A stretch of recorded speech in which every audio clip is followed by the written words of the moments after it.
Sometimes you just have to take a pause to reflect, and this while scratching your head in a Stan Laurel-esque type pose. How did I end up with a rotted out and rough Ford Pop abandoned for years in one of my sheds? Rewind to 2009.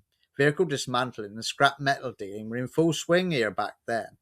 Despite having a smashed up left leg full of plates and pins, I was still hobbling around on a stick doing deals and generally annoying the locals. A sideline was buying up scrap series Land Rovers on eBay cheap, breaking them up and flogging the parts online. One such Landy arrived that was still a bit of a goer and had a quite valuable registration number on it. The profit from the sale of the number had me looking for others to pull the same trick with. Poorly listed, but reasonably local, a 1960 Ford 100E turned up in my search results one evening. This was definitely not a Land Rover, so why it was listed as one, Lord only knows. But as it was only down in the Forest of Dean, I read the listing. No mention of anything exciting about the car, and I was about to scroll on when I spotted the registration plate in one of the photographs. Tic-tac-toe went my brain, and I stuck £150 on, bid, and then waited. No one else seemed to bother, and the green algae-covered little car was mine. Unable to drive my old Ford Cargo tilt and slide recovery truck because of the aforementioned duff left leg, Father was dispatched off to collect the pop from what turned out to be a traveller's compound. I had flashes of the film Snatch go through my head when I heard about this, but aside from managing to rip the rear bumper off, this on a bit of old chain link fencing when he was towing it out, the car arrived back intact and even with a logbook. The number was definitely very saleable, but the car at that point would need to be MOT'd and taxed in order to transfer it.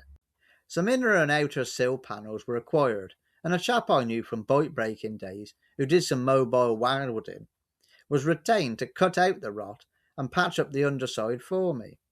January 2010 was particularly cold and snowy, so the project was put on hold, and with the yard perpetually full of cars, quickly forgotten about in a corner. Later that summer, I got around to undersealing the work that had been done and getting the car running.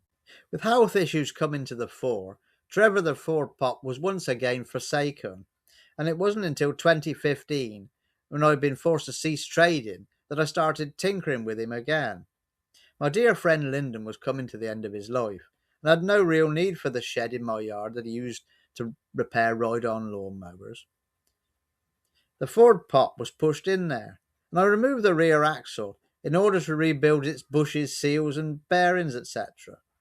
Lynn died, and I spent the days I felt well enough sorting through the remaining spare stocks I had in sheds from doing the car break-in, this in order to clear space and close that chapter of my life for good.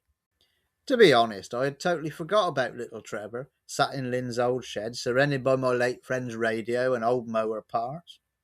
December 2023, and I realised I would never work again after COVID, but I still had many loose ends to tie up, and one of them was a little Ford Pop in a tin shed.